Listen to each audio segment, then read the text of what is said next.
नमस्कार दोस्तों। आज हम हर्षचरितम जो महाकवि बाणभट्ट के द्वारा रचित है उसकी कहानी सुनेंगे। ये एक सच्ची घटना है, घटना पर आधारित है।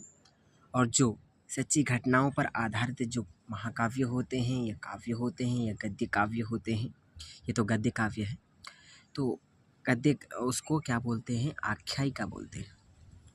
और जो काल्पनिक होते हैं उनको क्या बोलते हैं? काल्पनिक जो स्वयं से रचित कल्पना करके रचे जाते हैं उनको कथा काव्य बोलते हैं। तो ये श्री हर्षवर्धन जो हैं उनके जीवन से संबंधित है। उनके जन्म से लगा के मरण पर्यंत उनका जीवन चरित्र है इसमें, तो इसलिए इसको आख्यायिका बोलते हैं। और एक बात का ध्यान दें कि जो आख्यायिका ग्रंथ होते हैं, ऐतिहासिक काव्य होते हैं, वो बहुत प्रसिद्ध नहीं हो पाते, मगर फिर भी ये बहुत प्रसिद्धि को प्राप्त किए। और जो महाकवि बाणभट्ट हैं वो बहुत विद्वान थे और सबसे पहली उनकी रचना यही है। शायद इसीलिए इसमें थोड़ा उतना कठिन क्लिष्टता नहीं मिलती है। और जो बाणभट्ट की जो एक और कादम्बरी है उसमें ज़्यादा क्लिष्टता मिलती है, क्योंकि पहली बार रचने में क्या है कि उतनी क्लिष्टता नहीं होती है। और यदि बाद में फिर रचते रचते और भी जब बाद में जो रचते हैं ग्रंथ उनमें थोड़ा क्लिष्टता आ जाती है, क्योंकि पांडित्य ज़्यादा बढ़ जाता है। तो शुरू में लिखने में इसमें थोड़ा सरलता रहेगी।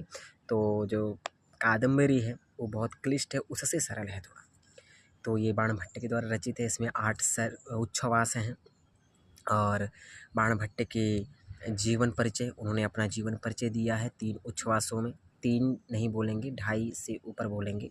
अंतिम में तीसरे में से वहाँ से उन्होंने हर्षवर्धन के चरित्र का प्रारंभ किया है। हर्षचरितम की कथा का प्रारंभ किया है, जो घटना है।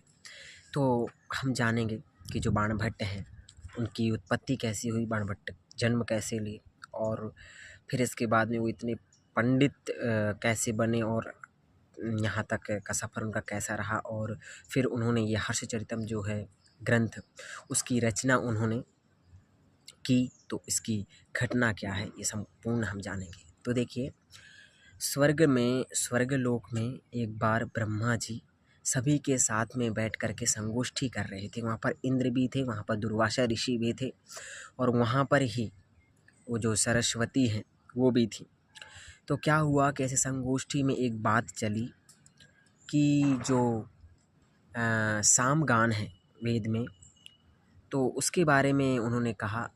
तो किसी ने दुर्वासा ऋषि ने सामगान के बारे में कहा कि जो सामगान का जो उच्चारण है वो गलत है। ऐसा कुछ उन्होंने मिथ बताया कि इसका उच्चारण सही नहीं है, ये गलत है। तो इंद्र जो है वो बोले कि नहीं, गलत कैसे है, सही है। तो ऐसे बहुत सारी बहस हो गई। जब बहस हो गई तो ब्रह्मा जी ने कहा कि हम संगोष्ठी को यहीं पर समाप्त करते हैं और फिर बाद में कभी लगाएंगे, और अभी लड़िए मत, या फिर छोड़ दीजिए इस प्रश्न को। तो ऐसा बोले जब ब्रह्मा जी, तो सरस्वती पास में थी। तो सरस्वती हंस पड़ी। किस पर? दुर्वासा ऋषि पर। कि दुर्वासा ने ऐसा प्रश्न किया, बोला कि ये उच्चारण गलत है सामगान में। तो ऐसा उसको मजाक लगा कि ब्रह्मा जी उनकी उस गलती को पकड़ते हुए, जो वो गलती बता रहे हैं दुर्वासा ऋषि, तो उनके चलते वो संगोष्ठी को बंद करना चाह रहे हैं। तो ब्रह्मा जी ने जब कहा तो वो हास्य रूप में उसने हंस दिया। तो दुर्वासा ऋषि को बहुत गुस्सा आया, और दुर्वासा ऋषि ने अपने कमंडल से पानी लेकर के उसको श्राप दे दिया कि जा, तू अब मर्त्य लोक में रहेगी। मतलब श्राप दे दिया। तो श्राप जब दिया तो फिर श्राप तो वापस ले नहीं सकते हैं। तो ब्रह्मा जी ने बाद में समझाया कि ऐसा करो, तुम्हारा श्राप कट जाएगा और तुम एक बार मर्त्य लोक में जा कर के एक पुत्र की उत्पत्ति करके वापस आ जाओ। यदि आप मर्त्य लोक में जाओगे तो वहाँ पर एक पुत्र की संतान की उत्पत्ति करोगे, तो उससे तुम्हारा जो श्राप है वो कट जाएगा और फिर वापस तुम आ पाओगे। तो जो सरस्वती है उसी की सखी होती है सावित्री। तो सावित्री बहुत प्रिय होती है, तो उसको समझाती है कि कोई बात नहीं, इसी बहाने तू मर्त्यलोक में भी रह लेगी और वहाँ पर जाकर के एक संतान उत्पत्ति करके वापस आ जाएगी, कोई बात नहीं। तो बोलती है कि सरस्वती बोलती है कि तू भी मेरे साथ चलेगी। तो उसको भी ले जाती है साथ में। तो पूछती है उससे, ऐसे बैठी होती है, और रात उसकी अंतिम रात होती है। वो उसको नींद नहीं आती है पूरी रात कि मुझे मर्त्य लोक जाना है, मतलब पृथ्वी में जाना है। तो सावित्री से पूछती है कि सावित्री, पृथ्वी लोक में ऐसा कौन सा स्थान है जहाँ पर मेरे को आनंद और सुख की प्राप्ति होगी। तो फिर जो सावित्री है वो बताती है कि क्षोण नदी है, उसके किनारे का माहौल बहुत अच्छा है, तो वहाँ पर जा कर के हम रहेंगे। तो फिर वो वहाँ से सुबह होते ही वो वहाँ पर आ जाती हैं दोनों, और वहाँ पर रहने लगती हैं। पास में ही दधीचि, जो बाणभट्ट के पिता के पिता के भाई होते हैं, ठीक है। तो वो वहाँ पर भाई नहीं होते हैं, बोलें तो भाई के पिताजी होते हैं, उनके पिता के भाई के पिताजी होते हैं। तो फिर वो वहाँ पर आकर के सोन नदी किनारे वो रहने लग जाती हैं। वहीं पर पास में जो दधीचि है वो वहाँ पर तपस्या कर रहे होते हैं। तो वो ऐसे ही एक बार कहीं से आ रही होती है, उसको वो बीच में आ पड़ते हैं, वो भी आपस में उनका मिलाप होता है। तो सावित्री को बहुत अच्छे लगते हैं वो, उनसे आकर्षण होता है और उन दोनों में प्रेम हो जाता है। बाद में प्रेम होने के बाद में फिर दोनों में संगम होता है, और फिर सारंगरव जो नहीं सारस्वती से सारस्वत पुत्र की उत्पत्ति होती है। और फिर बाद में जो सरस्वती है वो पुत्र की उत्पत्ति करके फिर वो अपने स्वर्ग लोक चली जाती है सावित्री के साथ में। और जो फिर ये बड़ा होता है सारस्वत, तो इसके पास में बहुत सारा ज्ञान होता है, क्योंकि दधीचि और सावित्री अप्सरा कन्या हो गई और दधीचि विद्वान हो गए, तो इनसे पुत्र की उत्पत्ति तो विद्वान की होगी ना। तो ये विद्वान थे सारस्वत, तो इनके भाई थे सारस्वत के। और वो भाई का सारस्वत, उस भाई का नाम क्या था, औत्स था शायद। तो जो वो औत्स था, तो उसको अपनी सारा जो ज्ञान था, जो तपस्या थी, वो सारी शक्ति उनको दे करके वो चले गए। फिर औत्स से, क्योंकि वो उसको ज्ञान दे दिया ना औत्स को, तो उसके पास बहुत सारा ज्ञान हो गया। तो अब उसके जो पुत्र की उत्पत्ति हुई वो भी तो ज्ञान बलशाली होगा ना। तो उससे उत्पत्ति हुई ये बाणभट्ट की, ठीक है। उससे बाणभट्ट की नहीं हुई, उससे औत्स से कुबेर की हुई। और कुबेर के बाद में प्रजापति हुआ, प्रजापति के बाद में पशुपति, पशुपति के बाद में अर्थपति। कुबेर से प्रजापति नहीं, पशुपति, पशुपति से अर्थपति, अर्थपति से चित्रभानु, और चित्रभानु से बाणभट्ट, और बाणभट्ट से भूषण भट्ट हुआ। तो ये है इनका वंश। तो बाणभट्ट फिर क्या धीरे धीरे बड़े होते गए, और वो इतना सारा ज्ञान अर्जित कर लिया बहुत ही छोटी उम्र में ही। 12-13 साल की उम्र होगी जब उन्होंने हर्षचरितम रच दिया। और इनके जो आश्रयदाता थे वो हर्षवर्धन थे। तो हर्षवर्धन के बारे में उनको बहुत कुछ पता था, क्योंकि उनके आश्रयदाता थे, तो उनके पास रहे बचपन से, तो उनके जीवन से लेकर के मरण पर उनके बारे में पता था। तो इसलिए उन्होंने हर्षचरितम रचा 8 उच्छ्वासों। हर्षचरितम ये तो रही उनका जीवन परिचय रहा। अब यहाँ से प्रारंभ होता है किसके बारे में, हर्षचरितम के बारे में। तो क्या होता है कि जो हर्षवर्धन के पिता हैं वो प्रभाकर वर्धन हैं, और प्रभाकर वर्धन की जो पत्नी है, हर्षवर्धन की माता हैं और प्रभाकर वर्धन की पत्नी हैं, वो हैं यशोमती। तो इनसे पुत्रों की उत्पत्ति होती है, 3 पुत्रों की, और 3 पुत्रों का नाम है क्रम से राज्यवर्धन, हर्षवर्धन और राज्यश्री पुत्री, ये 3 होते हैं।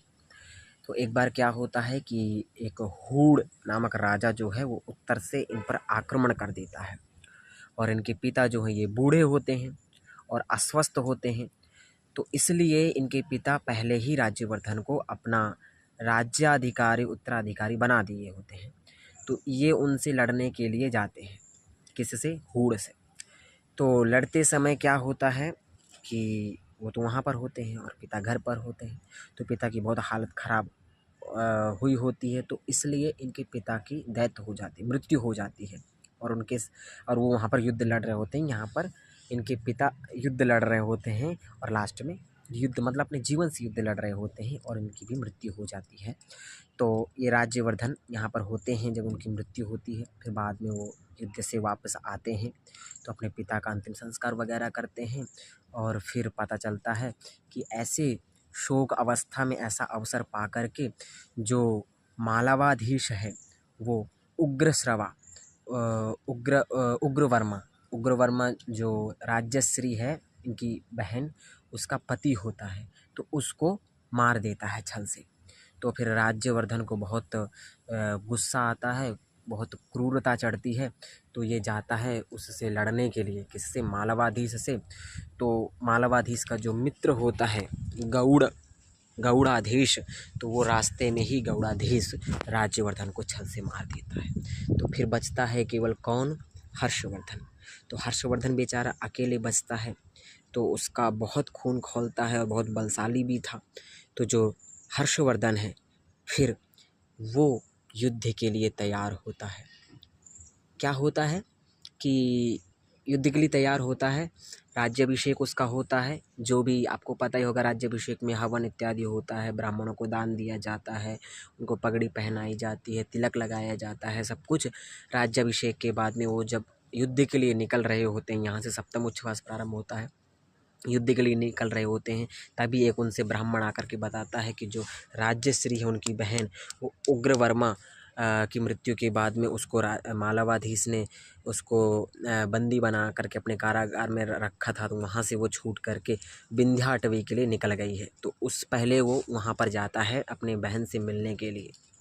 ठीक है। तो जो हर्षवर्धन है वो युद्ध के लिए जाता है बहुत सारे पड़ावों में, उससे मिलता है। क्या होता है, उससे मिलता नहीं, पहले युद्ध के लिए जाता है और फिर बहुत सारे पड़ाव डालता है बीच बीच में। और उसको बीच बीच में असम के राजा भी मिलते हैं जो प्रभाकर वर्धन के मित्र होते हैं। वो उनको अयोग क्षत्र नामक पुरस्कार पारितोषिक वगैरह देते हैं, उनको सम्मानित करते हैं। ऐसे बीच बीच में 3-4 पड़ाव डालते हुए बहुत सारे राजा मिलते हैं, उनको सम्मानित करते हैं। और फिर लास्ट में जो हूण वगैरह होते हैं, शशांक राजा होते हैं बंगाल के, इनके विरोधी मालवाधीश होते हैं, गौड़ाधीश होते हैं, इन सब से ये युद्ध लड़ते हैं और इन सबको पराजित करके इन सब का राज्य जो है वो अपने राज्य में मिला लेते हैं और अपने राज्य का विस्तार करके प्रजा को खुश रखते हैं। और फिर अपने जो क्या बोलते हैं, फिर वो बाद में राज्यटवी के लिए निकल जाते हैं। राज्यटवी के लिए नहीं, विंध्याटवी के लिए, जहाँ पर उसकी बहन गई होती है, और वहाँ पर जाकर के अपनी बहन से मिलाप करते हैं।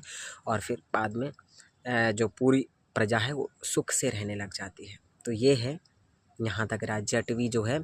राज्यटवी नहीं, विंध्याटवी वो 8वां उच्छ्वास है और वहाँ पर बहन से मिलते हैं और बहन से मिल करके फिर बाद में जो प्रजा है वो सुख से रहने लग जाती। इतने ही हर्षवर्धन की अर्थात हर्षचरितम की कहानी है। तो कैसी लगी आप लोग कमेंट करके ज़रूर बताएं। मैंने आप लोगों को बताया, आई होप अच्छी लगी होगी। धन्यवाद।